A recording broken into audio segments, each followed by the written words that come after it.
ঠাকুরের দিকে তাকাতে বলছে না।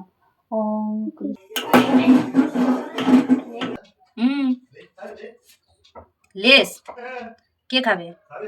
আমি। আমার সন্ধ্যাবেলার পিঠে তো হয়ে গেছে, আর এই যে দেখো ঘড়িতে বাজে বিকেল 5টা। তো এখন বানাতে বসবো পিঠে। ছোটোবেলা যেহেতু বেলাটা তো খুব তাড়াতাড়ি চলে যায়, তো সন্ধ্যাটা খুব তাড়াতাড়ি হয়ে যায়, তো সেই জন্য বিকাল 5টা বাজে। আর এখন কিন্তু আমার কাজ রইল পিঠে বানানো। আজকে শুক্রবার, তো বর মশাইও বাড়িতে আছে, আর আজকে পিঠে আমাকে বানাতেই হবে, কারণ শীতের দিনে এবছরে মোটে আমাদের পিঠে খাওয়া হয় না। তো সেই জন্য আজকে অনেকটা চাল গুঁড়ো হয়েছে, চালের গুঁড়ি করে নিয়েছি। আর এখন আমি ফ্রিজ থেকে এটা কি বের করলাম বলো তো, এটা আমি নিয়ে নিলাম দুধ। তো দুধ দিয়ে নিয়ে নিলাম, মানে বুঝতেই পারছো আজকে কি কি পিঠে বানানো হবে রেসিপিটা। তো ফাইনালি কিন্তু আমার এদিকে নারকেল কোড়ানোটা থেকে আমি গুড় দিয়ে ছাই বানিয়ে নিয়েছি। আমরা এটা নারকেলের ছাই বলি। কে কি বলো অবশ্যই কমেন্ট করে জানিও। তো দেখে আর সেন্টটা দেখে মনে হচ্ছে খেতে ইচ্ছা করছে, কিন্তু আমি ওটা এখন খাবো না। আর এদিকে দেখো আমার নারকেলেরও নারকেল বলছি, চালের গুঁড়ি দিয়ে ওটা আমার ড্রোটাও বানানো হয়ে গেছে। কতটা সফট হয়েছে সেটাই তোমাদের সঙ্গে শেয়ার করলাম। তো আমি পিঠে বানাতে প্রচণ্ড ভালোবাসি, লোককে খাওয়াতেও ভালোবাসি। প্রচণ্ড পিঠে বানাতে বলে যে কোনো খাবার লোককে বানিয়ে খাওয়াতে আমার খুব ভালো লাগে, তবে নিজে অতটা কিন্তু আমি পছন্দ করি না। যাই হোক, দেখো হাই এভরিওয়ান, কেমন আছো সবাই? আশা করি সবাই খুব ভালো আছো, আর আমিও বেশ ভালো আছি। তোমাদের সঙ্গে বেশ অনেক কটা দিন হয়ে গেল কোনো ব্লগ শেয়ার করা হয়নি, কারণ ওই যে আমাদের অসুখ চলছিল, সেদিকে নিয়মকানুন নিয়মভঙ্গর কাজ ছিল বলে ওদিকে আমি কিছু ভিডিও শ্যুট করতে পারি না। ভিডিও শ্যুট করলে করা যেত, কিন্তু আমার নিজের মন মানসিকতা দুটোই কোনোটাই সাথ দিচ্ছিল না, শারীরিক দিক থেকেও সাথ দিচ্ছিল না। তো সেই জন্য আর কি কোনো আমি ভিডিও শ্যুট করিনি, ইচ্ছা করেই করিনি, আমার ভালো লাগছিল না। তো অনেক দিন বাদে আর কি আমি এখন ভিডিও শ্যুট করলাম। আর আজ হলো শুক্রবার, তো যেহেতু আজকে শুক্রবার ওই জন্য ভাবলাম যে একটু পিঠে করার। এই যে দেখতে পাচ্ছ কখন আমি ব্লগটা শ্যুট করছি, প্রায় সন্ধে 5টা, আর এখন আমি ব্লগ শ্যুট করছি। মানে একদম ইচ্ছা মন শারীরিক দুটো কোনোটাই তো সাথ দেয় না। তো তবু ভাবলাম চলো আজকে পিঠে বানাবো, এইটা একটু যদি বন্ধুদের সঙ্গে শেয়ার করা যায়। তো সেটাই দেখো এখন আমি সন্ধ্যাবেলা এই যে এখন এটা আমি কিন্তু পুর পিঠে বানাচ্ছি। তো আমি পুর পিঠে হয়তো খুব একটা ভালো না শেপ দিতে পারলেও কিন্তু মোটামুটি দেখো কাজ চলার মতন পারি। তো মোটামুটি ভালোই শেপটা হয়েছে। তো এইভাবে দেখো আমি অনেকগুলো পিঠে বানিয়ে নিয়েছিলাম, আর এগুলো আমার যেহেতু দুধ পুলি হবে সেই জন্যে দুধের মধ্যে আলাদা করে সিদ্ধ করে নিলাম। তো দুধ পুলি খেতে কিন্তু গরম গরম একদমই ভালো লাগে না, এটা ঠান্ডা হয়ে গেলে বেশ ভালো লাগে। বিশেষ করে তো বাসি পিঠে খেতে কার কার ভালো লাগে বলো তো?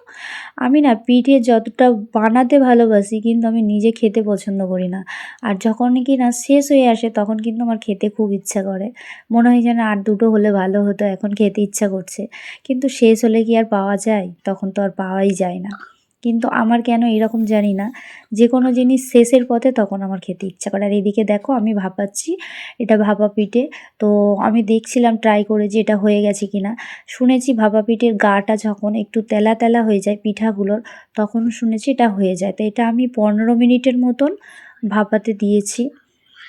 আর এদিকে দেখো আমার দুধ পুলিটা তো রেডি, কত সুন্দর। এটা গুড় দিয়ে বানানো। তো গুড় দিয়ে বানানো মানে নলেন গুড়ের দিয়ে বানানো, মানে বুঝতেই পারছো এর সেন্টটাও দারুণ দিয়েছে। আর এদিকে ভাপানোটা হয়ে গেলেই আমার কিন্তু পিঠে করা কমপ্লিট।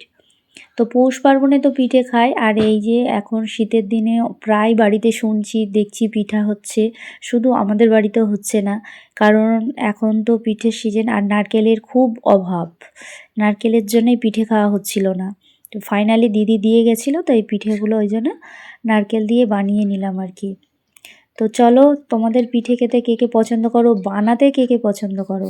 আর হ্যাঁ, একটা কথা হলো কি, আজকে একটা দুঃখজনক কি বিষয়, যে দিদি এসছিল চাল গুঁড়ি করলো, এদিকে আবার নারকেলটা করেছিল, কুড়ে দিয়েছিল। আর এদিকে দেখো কিন্তু দিদি পিঠেটাও খেতে পারলো না, দিদি বাড়ি চলে গেল। তো চলো আমি পিঠেগুলো এখন আমার ভাপানোর তো কমপ্লিট হয়ে গেল, দিদির তো ভাগে হলোই না, তা আমি একাই বানিয়ে নিলাম। আর পিঠাগুলো এখন আমি আস্তে আস্তে ছাড়িয়ে নেব। তো ভাবছি এগুলো কিন্তু শর্টকাটে খুব ভালো হলো, আর এইটা তো খুব জটিলতা হয়ে গেল।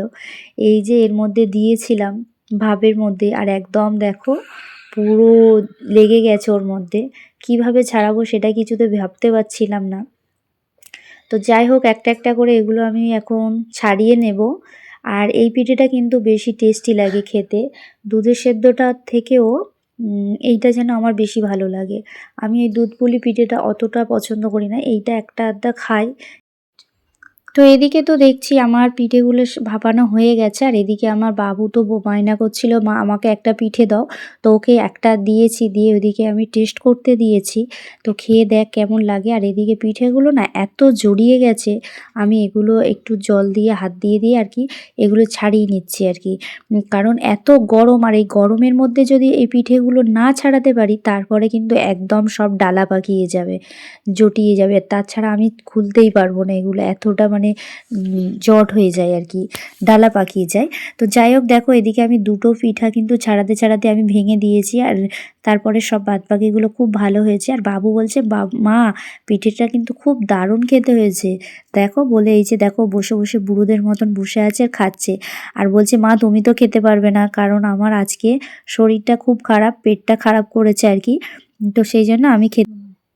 ওম কৃষ্ণ বাসুদেবায়। খালি ওর দিকে তাকাতে বল, ওই ঠাকুরের দিকে তাকাতে বল পারছে না। ওম কৃষ্ণ বাসুদেবায় পরমাত্মনে প্রণত ক্লেশনাশায় গোবিন্দায় নমো নমঃ নমো নমঃ। আবার বলি, সোনাটা দেখেছো তো, রোজ ঠাকুরকে এইভাবে প্রার্থনা করে, তাই তো? কিন্তু সকালটা একসঙ্গে হয় না, রাত্রিটা একসঙ্গে করি, কিন্তু সকালটা একসঙ্গে আমরা প্রার্থনাটা করতে পারি না। টাটা সবাইকে, গুড নাইট।